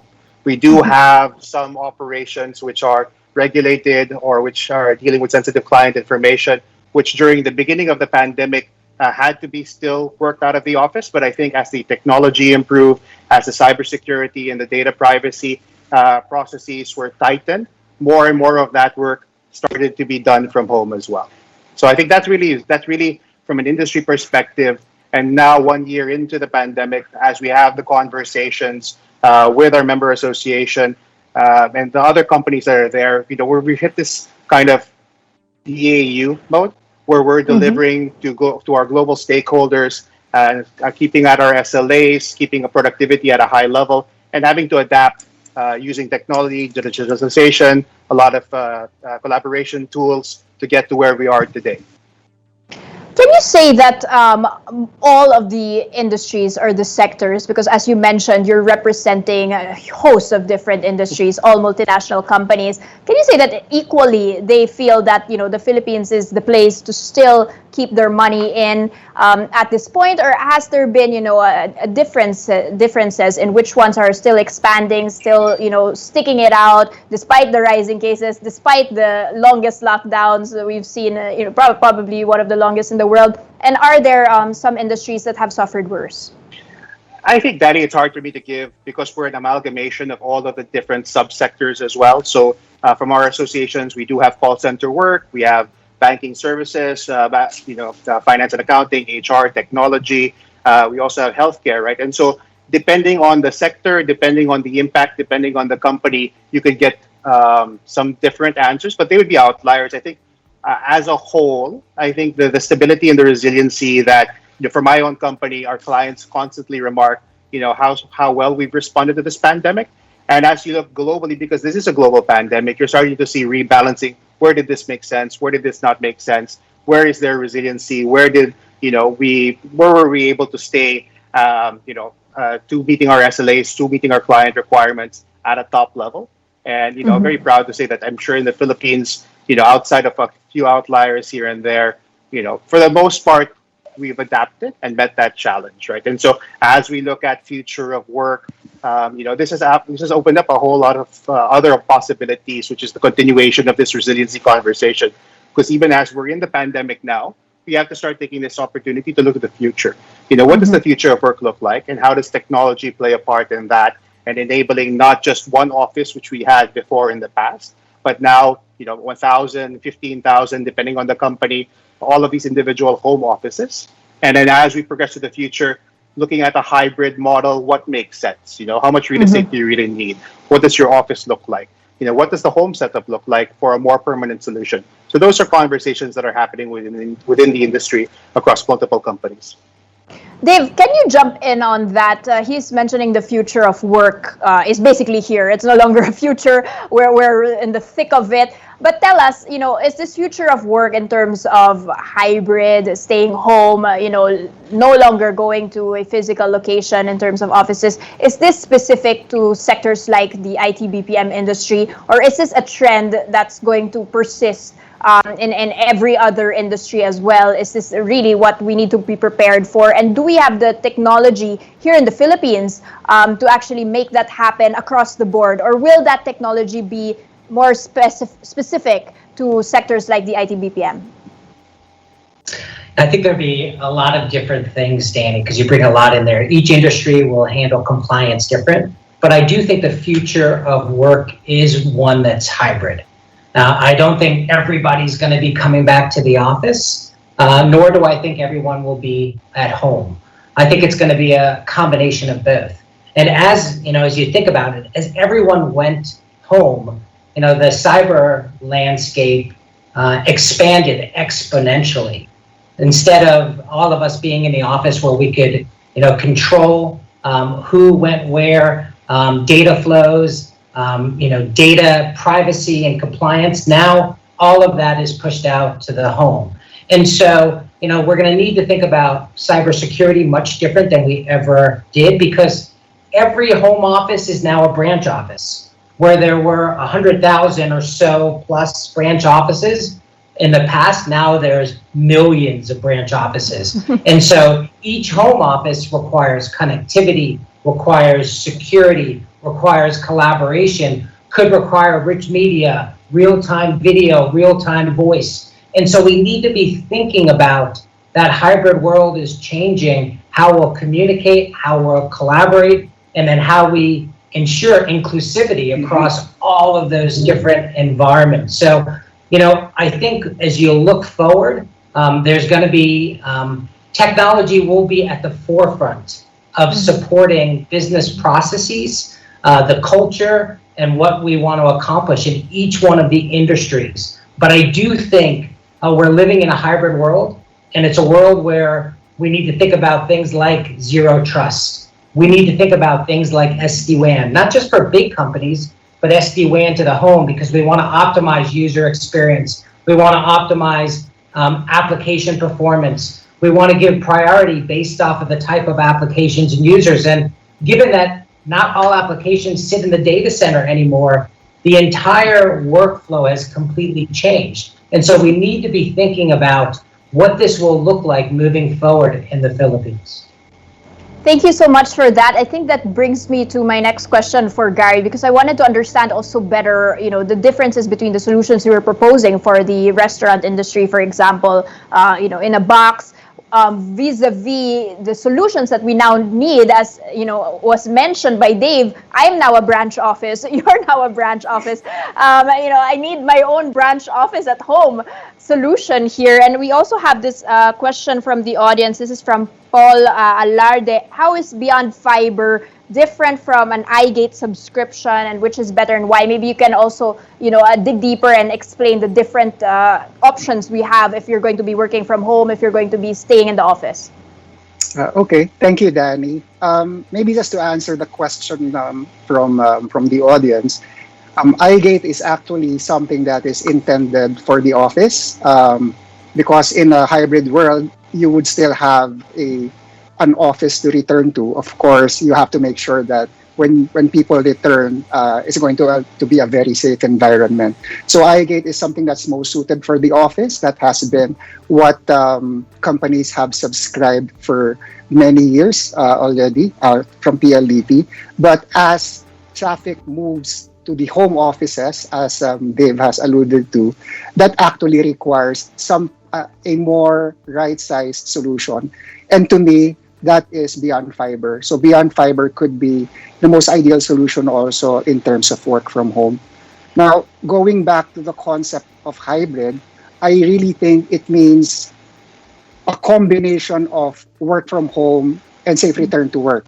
Wherever employees may be, it would be very critical to provide them with the robust and with the reliable connectivity. More so given that employees and managers will have to collaborate virtually over physical distances, right?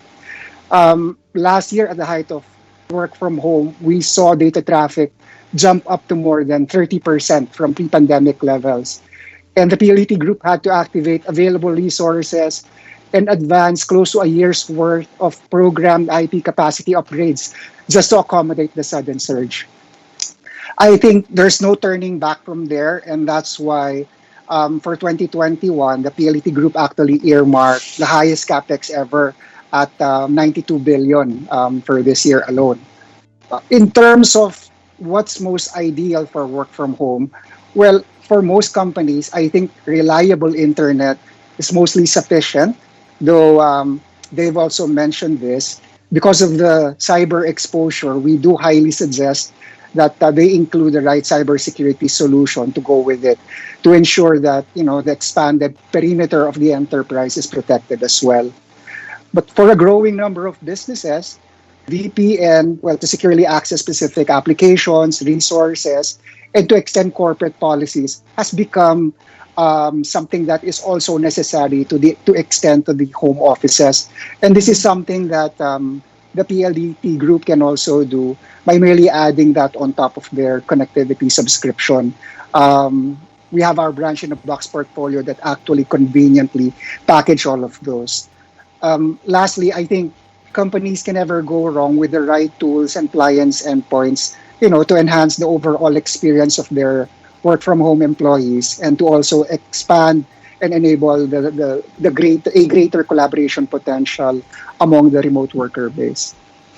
Okay, thank you, Gary. So it's not just about the speed and connectivity and having stable internet access. It's also making sure that comes into play with cybersecurity and increased security with that connectivity. Thank you so much. And finally, Paolo, I just have one last question for you from our audience. This is from Ram Ferrer. How were you able to manage to quickly adapt or to move the employees to the work from home scheme? Has this actually ever happened pre-pandemic? I mean, is this something that you were already in the industry starting to roll out? I think that was the one silver lining of the Taal volcano situation that happened just beforehand, right? So we were able to test the work from home situation for a couple of days, but no, never for this long of a period of time, right? So all of our business continuity planning, all of the different exercises that we've ever looked at, had never looked at a scenario for this long of a period of time, right? And for me, big shout out really to the Filipino people, to our partners, their ability to adapt, their malasakit. They're saying like, okay, whatever we need to do to be able to support our stakeholders, we will do.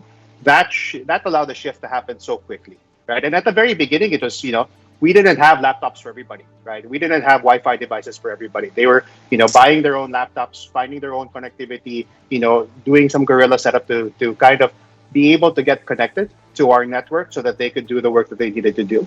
And I think that really across the board, across multiple companies, really elevated our perception as a resilient center, right? And so when we talk to clients and when clients ask us about resiliency, we have a very good story to share. I love that. I think it's something that we never really discuss, how the Filipinos are just maabilidad. They just find solutions. I think you scramble.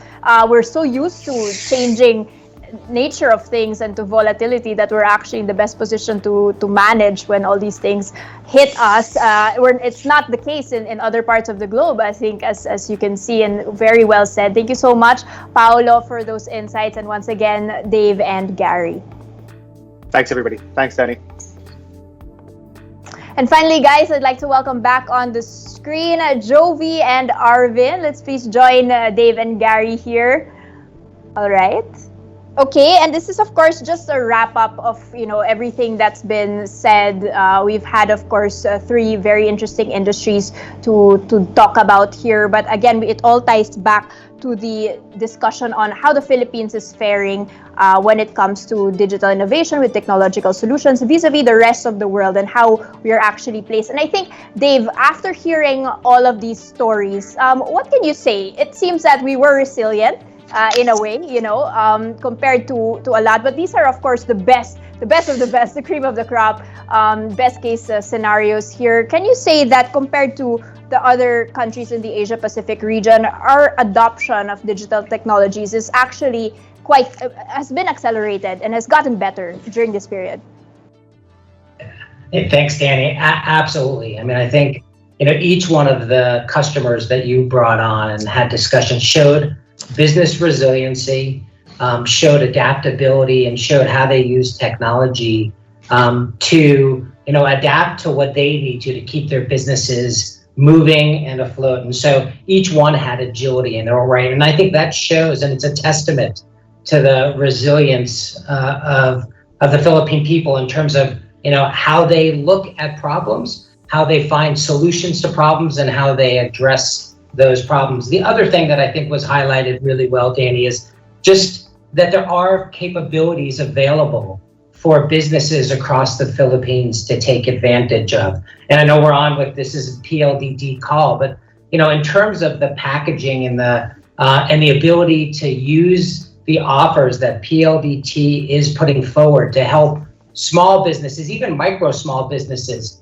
enterprises, to really build their business resiliency and use digitization to give greater insights and visibility so that they can make much faster decisions. It doesn't matter if it's security, if it's SD-WAN, if it's collaboration, all those offers are there and available. And I think, we don't know what the future looks like. We do know that the future of work will certainly be different than what it looks like today. It's going to be a hybrid world. Culture, leadership, and technology are all going to come into play to make businesses successful and be able to respond the way that these businesses have done, the way that the Philippines has over the last year. And so I think it's something that I can say that I see that the Philippines is absolutely accelerating the digital journey. And there's so much more to be done and so much more to evolve. But I think we're on a really good trajectory right now.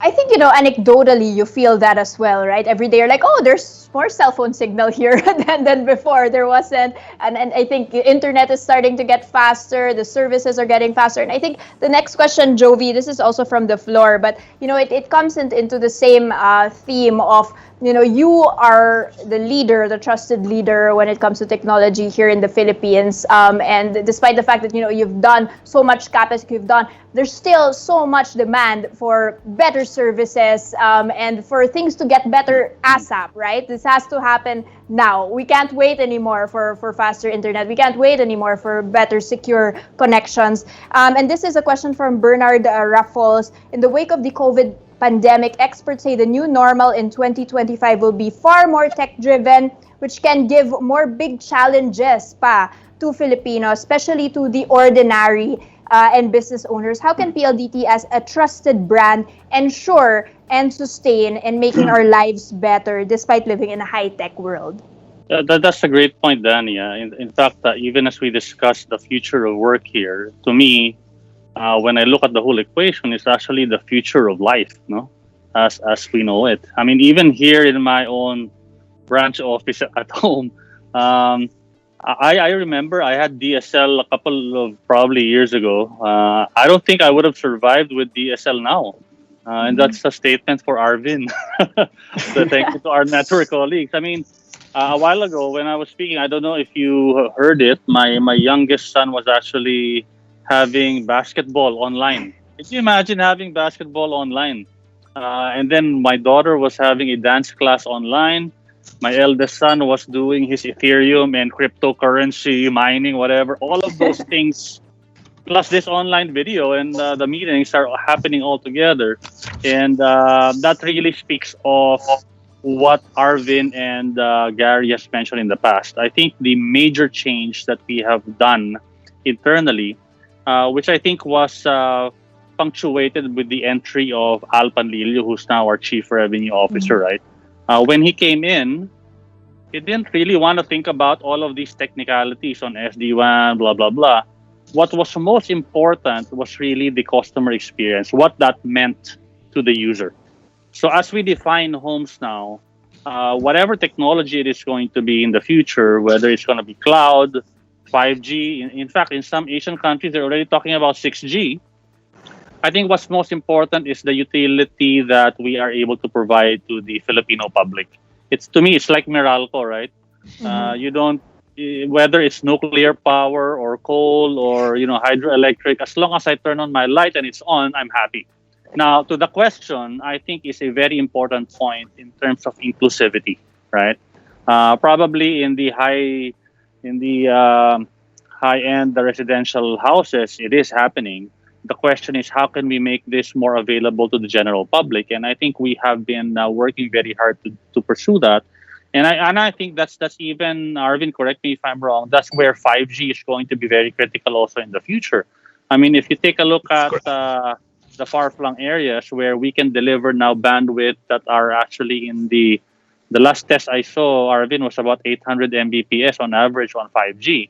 That is really going to change the landscape of what are the solutions and the offerings and the value that we can deliver to the Filipino public. Not only for the less privileged. I mean, we're talking about education. We're talking about government. It's really redefining the whole thing. And we can't also do it alone. That's why we're very happy that we're partnered with global brands such as Cisco. And I mean, if we put all of our heads together, I'm sure there is a way for us to be able to deliver that better to the Filipino public. So on behalf of PLDT, I think that's the message that we want. While yes, fine, you can refer to us as one of the leaders in technology, but I think every day the challenge is really thinking about how do we make life easier and happier using these technologies that are available. And I think at the end of the day, that's pretty much the purpose that we have as PLDT, right? And that's why ever since our mantra has always been about touching the Filipino lives. And that's why, kudos to all of our network people, all of the people in PLDT. Even if it was the pandemic, they were still out braving, the dangers. They were still installing all of these fibers and installing all of these fibers in the homes because we knew how important it was for everybody. So that we can commit to. Yes, we are making investments, but the biggest change that we had is really making sure that we understand the value we're delivering to people. And I think that will guide us better in the future in terms of enabling all of these solutions. Thanks for that, Jovi. And what's interesting to me is I've seen you guys shift, your PLDT enterprise head, but then it was always so separate from the home area, from the, mobile part, and now everything is just mixed up. The enterprise solution is now a home solution. So it's really like trying to find the means for that's another new thing now. We call it hyper collaboration. We're talking to. I'm also learning retail, right, consumer, because I mean everything is so intertwined already. And if you can imagine that everybody goes home and that becomes the office, that's really going to be a tremendous change that we need to grapple with. Thanks, Jovi. Arvin, in terms of that specific question, you're actually on where you are in that shift. No, this is from Kirstine Yamoyam. What is going to happen to PLDT's copper network? Is there a coexistence plan for both copper and fiber solutions? So where are we in 100% fiber? Is that actually in the near-term pipeline? Thank you for that question, Christine. I think it's very timely as well. No? But I just would like to say that in Jovi's home branch office, no, we still have to really provide his bandwidth so that he can do his online bands. No, so that may require a lot of bandwidth as well. No, his drums, and but anyway, yeah. We all know that the copper has been there for so many years. No, we are almost 90 years in PLDT. Yeah. PLDT is 90 years plus old, no, and that has been the bread and butter. But similar to any other physical infrastructure, it has its own limitations and life as well. No, it has gone through a lot of revolutions, no, in terms of technology, but it's still there today, and we've actually managed to introduce new technology that brings higher speed even on copper as a transitional technology. You know? So we called it very, very high bitrate digital subscriber line, or VVDSL. But that's just transitional. No? Moving forward, and as we have initiated already the transition from copper to fiber, we have a big undertakings to really migrate everything to fiber infrastructure. So fiber to the building, fiber to the homes, and even fiber to the whole community, no, or even fiber to the forest, fiber to the farm, no. So these are all happening already, and we're looking at the next 1 to 1.5 years to completely migrate from copper to fiber infrastructure.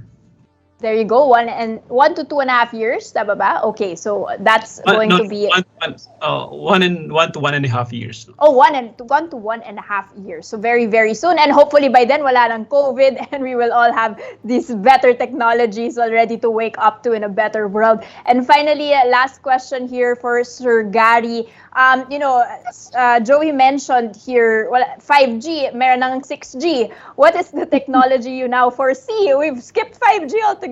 What is going to be happening in the next 2 to 3 years in the business landscape? What's going to be the most important type of technology to be watching out for? Well, I think internet in whatever form, whether it's fiber-based or wireless, will continue to increase in terms of traction, and users, both businesses and consumers, will have a never-ending requirement for it. So that's what's going to continue over the years. But for businesses, I'm putting my bet on SD-WAN. That's the wide area networking solution, how they interconnect their branches, because I think we've reached that inflection point already. And I feel that it was accelerated by the pandemic. But I'm anticipating that we would see full maturity and growth over the next 2 to 3 years. Stacking this up with cybersecurity, you can hear technologists speak about SASE, so that's upcoming, Secure Access Service Edge, to ensure a fully secure ecosystem. I think that will also see a lot of traction. They've alluded to that with his zero trust capabilities. And companies will just continue to scamper for the right technologies to be able to connect and secure. Previously, it was just only the physical branches, but today we know for a fact that it has expanded to connect the entire ecosystem of users, even machines, even the cloud, even the data center. So that's just going to continue. Okay, so SD-WAN and SASE is just a couple of technologies to be watching out for there in the next 2 to 3 years. And finally, Jovi, just to wrap up, I'm very happy to have hosted the past Tech Talk on air last year. Iba-ibang locations na, from the studio in TV5 to my condo and now to my home here in Alabang. What is going to be the topics for the next Tech Talks, and what are you looking forward to discussing? Last year it was all about how we could cope with the pandemic. Now it's resilience. What's there to look forward to in the next events? Thanks again, Danny. So we have several events lined up for the year, and we can expect a lot more meaningful discussion and insights on the latest digital solutions. I think this afternoon was really more focused on fixed line, which is really internet, fiber, SD-WAN. But I think, as Gary alluded to, there are a lot more technologies that we should be looking at to put all of these things together. So there's going to be a tech talk on the wireless side of the business, which is really more on IoT, all of these machines getting connected very, very soon. In fact, we have a new offering that's coming out very, very soon. I will just not say what it is. And then also on the ICT side of the business, that's going to be another Tech Talk on air session that we will have talking about data center, moving the data center closer to the edge or closer to the consumers to make these applications run faster. So, and in that respect, we are even seeing the hyperscaler market as a new market for the country, where we're seeing a lot more of these global cloud companies coming into the country and putting their assets here. And that's all going to be very exciting. And then, of course, sometime October, Danny, of course, our biggest event every year, which is our digital convention, the Philippine Digital Convention. I think that's happening sometime October 6th. See, this early, alam na namin yung dates, October 6 to 8, I think. And if you recall, last year we had Gwyneth as part of our guest, so that's going to be a lot more excitement happening this year. We still haven't figured out whether that's going to be by October, whether it's going to be fully digital or it's going to be hybrid. But definitely every year we make it a point to make our events bigger and bigger, also for the enjoyment of our customers and our delegates. So that's really something we're looking forward to. And all of these things, when you put the things together, if I can leave something for everybody, it's really going to be a revolution. We're in a revolution right now, and things are about to change, but it's for the better, and we will come out of it stronger. So thank you again.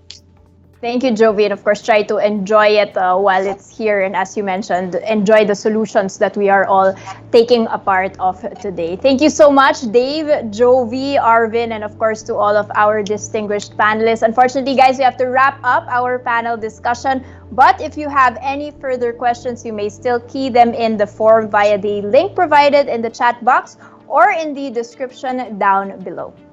And now to officially end today's session, let's please welcome PLDT Enterprises' first Vice President and Enterprise Core Business Solutions Head, Mr. Jojo Hendrano.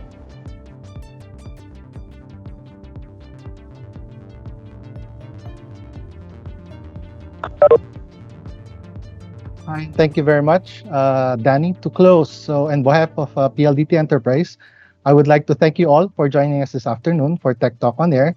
It is our hope that today's discussions empowered you with the information you need in building that strong business foundation that can help you become truly resilient. So we heard from Arvin on the very important role of our network. It has to match and exceed the accelerating demands of today's users, that we are committed to provide the best experience for our customers and will continue to innovate, invest, improve, and build on our fiber-powered network.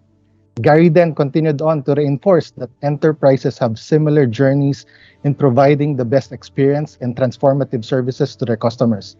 He zeroed in on a couple of industries and showed applicable network-based solutions and benefits for each of those industries. We then got to hear from our distinguished panelists, respected leaders in their industries, as they shared their learnings as they built on and enhanced their digital stack during the pandemic, preparing them and the rest of these industries to better handle the needs of today and the challenges of tomorrow. So we understand that digitally transforming your business is no easy task, and we at PLDT Enterprise assure you of our unbreakable commitment in providing you with the solutions you need to make it happen. Solutions that can help in improving business uptime, making your on-premise and cloud applications accessible to your customers and to your employees, and also supporting the need to work from anywhere. So we at PLDT Enterprise aim to make a positive impact on every single business. Today's discussion is just a glimpse of what we have in store for you as we help you build a truly resilient future for your business. Stay tuned for the next installments of Tech Talk on Air, all designed to empower you with the knowledge and solutions you need for your digital transformation. Let's keep the conversations going so we can continue to learn from each other our best practices in making enterprises truly resilient. Through this, we believe we can build business foundations that are unbreakable. Thank you again, and good afternoon.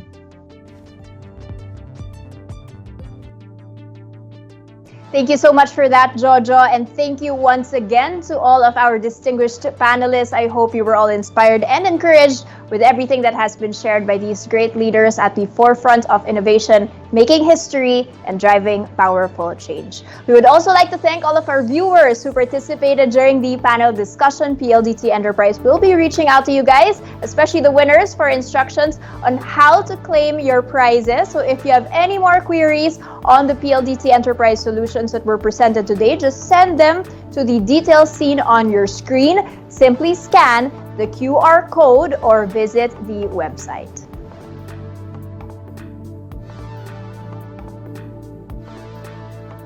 Together, let's build a resilient future for our business and become unbreakable. On behalf of PLDT Enterprise and One News, thank you for spending this afternoon with us. This was Tech Talk on Air, True Resilience, and this has been your host, Danny Laurel. Keep safe, everyone.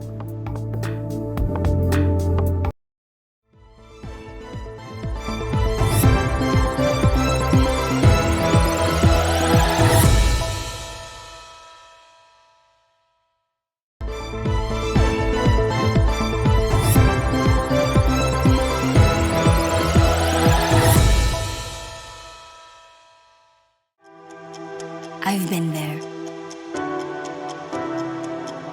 The struggles, the agony, the pain. Trying times that challenged my strength, questioned my purpose, and tested my faith.